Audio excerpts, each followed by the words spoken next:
Will the U.S.-Israeli war on Iran forever change the Strait of Hormuz? The massive disruption to shipping has left the global economy increasingly in crisis. As nations scramble to adjust, what alternatives might be found? And for how long will global consumers have to pay? I'm Andrea Sankey, and today's newsmaker is the Strait of Hormuz.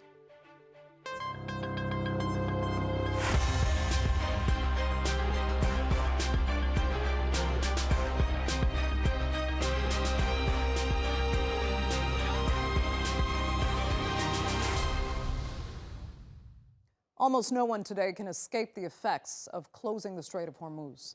Whether it's a farmer struggling to get fertilizer or a commuter struggling with the price of oil, disruption to shipping has the world reeling, and it's forced countries in the region to consider a total restructuring of supply chains. Now, if it were an easy option, it would have been done years ago, given perpetual geopolitical tensions in the Gulf. So it all boils down to real costs and real risks. Here's a look at whether building alternative energy routes is a real option.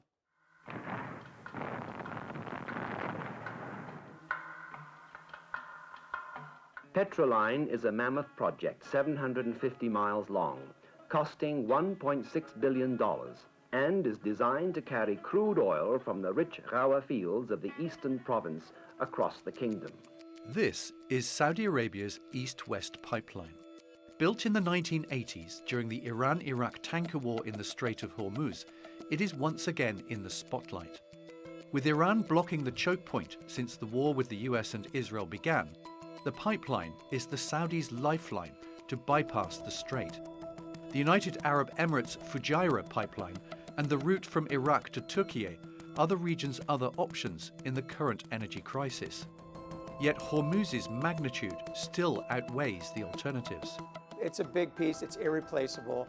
The Saudis can move 5.5 million barrels across the country on the East-West pipeline.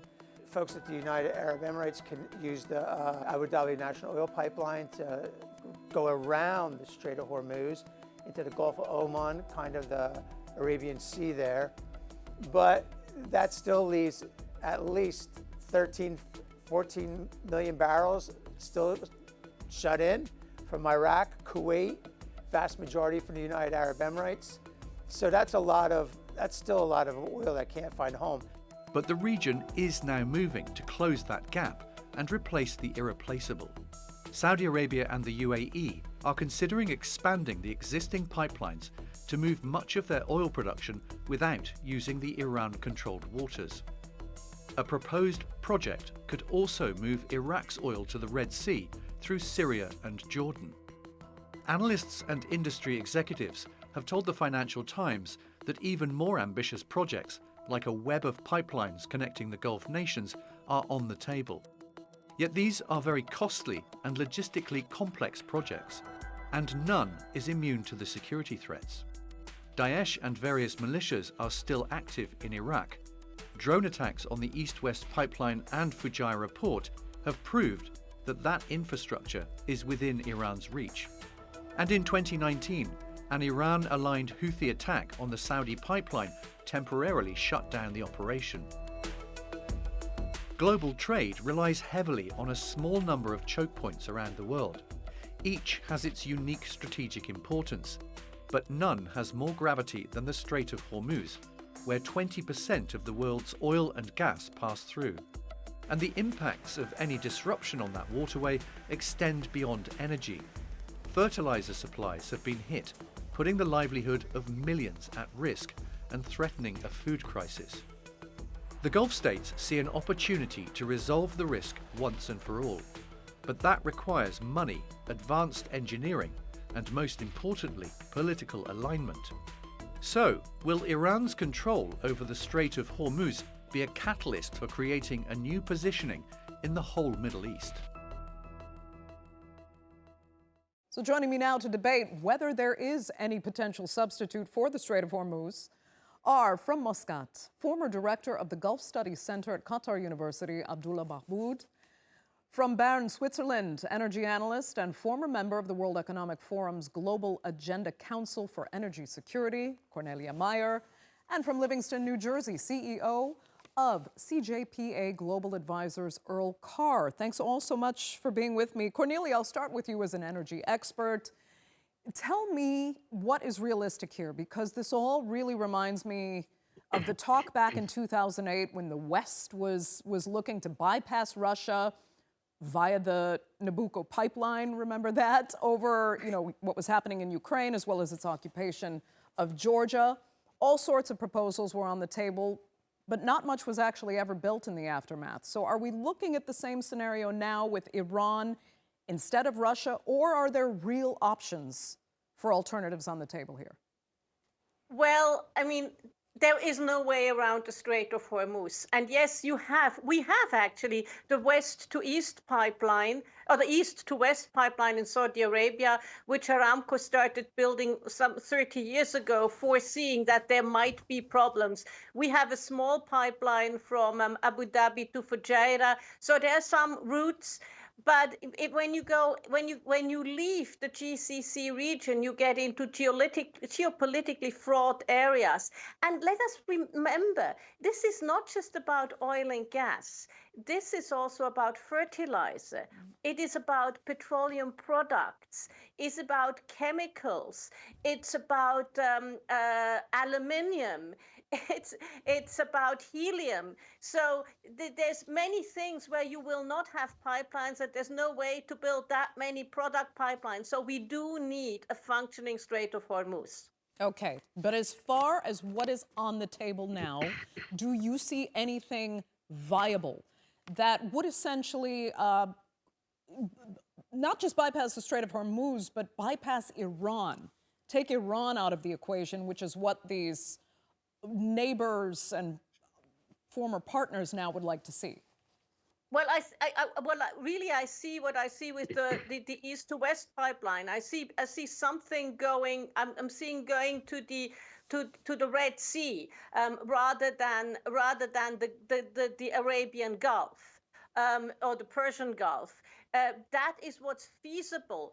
But other than that, it just becomes very, very difficult. And if you want to have a pipeline, let's say, going through Syria, well, that's difficult. It's geopolitically fraught. Iraq has a small pipeline from the Kurdish territory into Turkey. Yeah, but that never has the capacity. So in that sense, there is, and as I said, there's not just gas and oil, there's solids. Yeah. And they need to be shipped. Okay, Abdullah, what do you see? Because there are analysts, particularly out of the UAE, and it could be just wishful thinking on their part, that really think that they're going to be able to find investment now for these alternative routes, because now it's been shown that Iran can't be a reliable partner here. And they're also saying there could be potentially a silver lining of sorts for Oman, which could get more investment in its if I'm pronouncing this correctly, Duqm and Sohar ports? Yeah, thank you. I think there has been debates going about these kinds of plans for many, many years. Obviously, the one that has transpired and has now been implemented is the east to west to Yanbu. But even then, you have issues that relating to the Red Sea and to the Bab el-Mandeb. So you could also have security problems there. There were also talks in the past about pipelines from Saudi Arabia and from the United Arab Emirates down all the way to Oman and to some of the ports in Oman, whether it is in Salalah or whether it's in Duqm or Sohar. But those were just talks and nothing has happened. There were also ideas that it could come through, the pipelines could come through Hadramaut in Yemen and Mahra area. But again, security issues are, have come to hold that.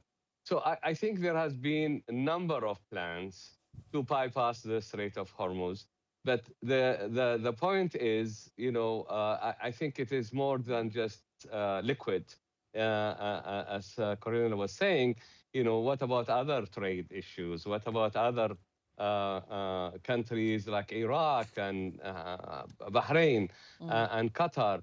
How do you connect them? So I think these bypasses, pipelines are, they could be used as a temporary thing, but they're also subjected to insecurity. Of course. They could be So, attacked. but I mean, you don't see then real potential for Oman to build something here in the wake of this. Are there economic opportunities for Muscat or no? Is it just too risky? I think there are economic opportunities for Muscat, and there are already links that are happening between Oman and Saudi Arabia, not necessarily pipelines, but trade routes, and there is also the train between Sohar and Abu Dhabi. What we need is more connectivity in the region for trade, etc. I think there is a very simple solution to all of these issues. These projects are very costly when it comes to security pipelines. The solution is to have peace and security in the region, and that's not too difficult. Yeah, well, is it? Let me ask Earl about that. Some of the, I guess, geopolitical angles, and we have to look at how much leaders in Saudi, Oman, the UAE, and Qatar would be willing to build together and form some kind of real intra-regional integration for everyone's economic benefit. Would they be willing to genuinely come together now because of the instability at this moment and what's been shown by Iran's effective control over the Strait of Hormuz to find that common ground and work for their greater good? Absolutely. It's a great question. And I think the fundamental issue here is if there are real security guarantees that are put in place after the fighting has stopped. I think the worst situation is that this fighting erupts, immediately after or a month. Catastrophic. Qatar is looking at least, setbacks for their oil and gas 3 to 5 years, and who's going to be investing in rebuilding that is a critical question. To your previous question about alternatives and alternative routes, as my colleagues have mentioned, there's the Saudi Arabia East-West pipeline. There's also the UAE Habshan Fujari pipeline, and then there was mention of the Iraq-Turkey pipeline. But the fundamental issue here is that these alternatives can only handle a fraction of the 20 million barrels per day that typically passes through the Strait of Hormuz. So I think that's a critical part that needs to be understood. Yeah, they could handle just a fraction, you're saying. And really, how long would they take to actually be put into full use? Yeah, great point. And once again, I think there are a lot of fundamental questions about that. How realistically can they be set up? Who's going to invest without real and fundamental security guarantees is a fundamental question. Yeah. Cornelia, if you can comment on that, about just the sheer timescale, really, as well as the security issues that you were mentioning here. Some of these areas are notoriously unstable. You still have Daesh and other armed groups active in Iraq and around the region, not least, Al-Qaeda in the Arabian Peninsula. So give us a scale of, the kind of time we'd be looking at to make these alternative routes even effective, plus what can change as far as security in armed groups is concerned. Well, the first thing I wanted to say, you said, well, is there any regional integration? And yes, there is some regional integration. It's called Gulf Cooperation Council, and they're working together. They're working together also on security issues. The other thing is for the solids, obviously that you can build railways, and Saudi is very strong on building railways now. Right now, it's from the eastern province to Riyadh, but one could also, for the solids, one could build railways maybe to Oman.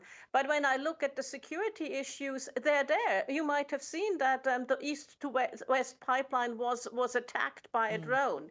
So whatever you build, even there, we are dealing with a very volatile region. And what we had up until this war up until the US and Israel decided to engage in this war, we had in GCC an island of stability in the midst of a sea of instability. And that is now sadly all but gone. And coming to the financeability, pipelines, they cost billions and billions of dollars. Also railways, they cost billions of dollars. And you need to find the financing. And it's with what's happened just now, it's getting harder for especially private capital without political risk insurance to get in there. Here's the problem, though, Cornelia. I'll stick with you for a second. Can these Gulf partners in particular afford not to invest in alternative routes? I mean, we now have insurance for these ships costing the same for 1 week as it used to cost for an entire year. So, I mean, are they just hoping that this will end sooner rather than later and they won't have to deal with these long-term costs? Or can they, again, not afford not to invest in alternative routing? They will invest, but there's so much that you can do, and all of this will time. We're talking about multi-year, sometimes decade time projects. What we really need is, look, the Strait of Hormuz is really an international waterway, and it should be guided by the UN Convention of the Law of the Seas and by the IMO, the International Maritime Organization, which is a sub-organization of the UN. That's sort of the guidelines. We need to revert it to that. I know that sounds like I'm living in La La Land, but I think there's no way around that. Okay, let me ask Abdullah if he's on the same page there. Yes, I am. I am on the page that there are, of course, alternatives that one can think of, but as has been mentioned, these alternatives are not necessarily cheap. They're very costly, and also they are not without any political risks as well. And adding to what has been said about the different pipelines and so. There are also other issues like economic corridors that have been talked about. There is the India Middle East, the IMEC corridor. There is, of course, the Chinese Belt and Road Initiative. These things will not substitute, as has been mentioned, for the Strait of Hormuz and for the shipping through the Strait of Hormuz. What we need to do is protect the Strait of Hormuz through international law and international legality. But at the same time, there is an opportunity now, more than any other time, to start to think about regional security that is much more inclusive, that includes also Iran, because our policies in the past have always excluded Iran from any regional mechanism. So I think not only Iran, but also other regional countries like Turkey, like Iraq, and so on, who have interest in the region. And of course, we can also include international partners as well. But I think we need to change, we need a paradigm change in the way that we look at the security in the region. Otherwise, we're just going to be moving from one crisis to the other, and depending on who's leading where. That paradigm. That paradigm shift is not going to happen overnight, and it sounds like, from what all of you are saying, there really are no easy answers. There's no clear alternative. So then, Earl, tell us, what kind of long-term effects are we all going to face? I mean, the Strait has been closed for the better part of 6 weeks now.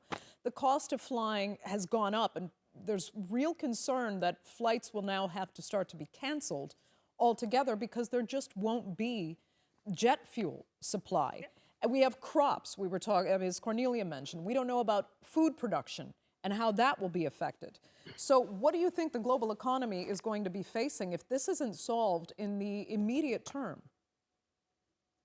Absolutely, it's a great question. We saw the price of oil, spike again this morning. There was a report that came out from the New York Times that inflationary pressures in the United States for the last 3 months, particularly in March, have gone up almost 3%. I think the long-term geopolitical implications, as I think other countries such as China will play a more sustained role. I think it's been great that Pakistan has been playing a key role in negotiating some semblance of a ceasefire. But I think the fundamental issues going forward is countries like Turkey, other countries will need to be more involved in the negotiating process in order for us to have more of a coherent and more systemic structural semblance of peace in the future. Cornelia, do you agree there on what the geopolitical alternatives then could be, as Earl was describing? I absolutely agree. And, when I look at it, it was thanks to China that KSA, the Kingdom of Saudi Arabia, and Iran started diplomatic relationships. So that's, we need those countries like the Chinas. You have a security arrangement or a security pact between Pakistan and KSA, which was established last autumn. Turkey comes in there as well. We saw how Turkey and KSA worked very closely together on when Assad left Syria, on getting a new government done in Syria. So yes, we need to look at the region as a whole, and the regional players have started to work together more, and they will not get around work together more closely. Okay, but Cornelia, give us a time scale. I mean, how much longer can when I say time scale, I mean, how much longer can the global economy and consumers hold out?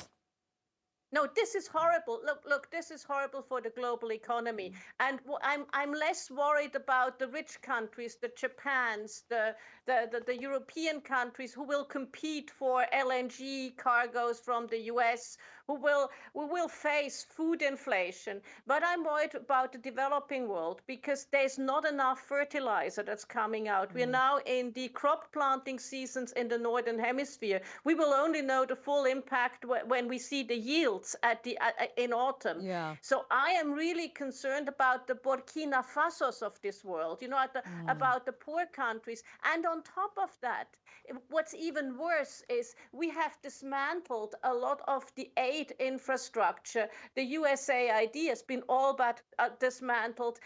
European countries and many countries want to put their money to defense and no longer to overseas development assistance. And even one of the great players, which is the Islamic Development Bank, how much money will they have? How much money will KSA, Kuwait, and so on have, and the Arab Coordination Group to fund it? So I'm really, really worried for the developing world. Abdullah, same concerns there from your perspective? I mean, I've heard this mentioned too many times now. The level of social discontent that could be in store, that could foment even more civil conflict leading to regional wars and beyond. Do you think that's too much of a stretch, or do you see that as a realistic prospect? Andrea, I see it as a realistic prospect. And I think this is a combination of not just the current crisis, but also what just happened in Gaza. People have seen, the devastation, the genocide that had happened there, and now they are seeing this, and this is actually affecting their livelihood. And some of the poor countries in the region that were already suffering, like Egypt, like Syria, like African countries around us, Yemen, the situation was already bad, and this is going to be even, devastate their lives. And the amount of money that we are going to spend on armament and security and building pipelines could have been spent on common projects to improve the livelihood of these people. We could have a Marshall Plan for all these amounts of money that's been spent on wars that are only adding to the already bad situation. My worry is the rise of radicalization, because we're really feeding into that by the policies that what we are taking, instead of trying to find a better way to make sure that we have a much peaceful region. And I think the region was ready for it. As has been mentioned, there was a rapprochement between Iran and Saudi Arabia that was brokered by China. Actually, the negotiations took place here, in Muscat. And there were a lot of rapprochement happening in the region, and then we get this war out of nowhere. And when in fact there were signs that Iran was already happy to talk about all the issues that were raised by the President Trump administration, and they were, going way beyond what the GCPOA had Right. offered. And where are we going to go now? Yeah. Maybe back to GCPOA again. Oof, I'll tell you what, yeah, well, Earl, we've got 1 minute left. Why don't you give me your final thoughts then? I think the U.S. and Israeli strikes set a very dangerous precedent for in the region, but globally. I think what we've seen in the matter of few weeks, we saw Pakistan launch strikes into Afghanistan. What does this say to mainland China that take Taiwan, or Russia, an emboldened Russia that wants to maybe take or launch strikes in Estonia or other parts? Yeah. I think it sets a very dangerous precedence for other countries in furthering aggression instead of fostering peace and stability. We just have to hope that de-escalation becomes a priority across the globe right now. But unfortunately, that is all the time we have for this edition of the Newsmakers. I'd really like to thank all three of my panelists so much for being with us, our viewers for joining us as well. Remember, you can follow us on social media, and do be sure to subscribe to our YouTube channel. I'm Andrea Sankey. We'll see you next time.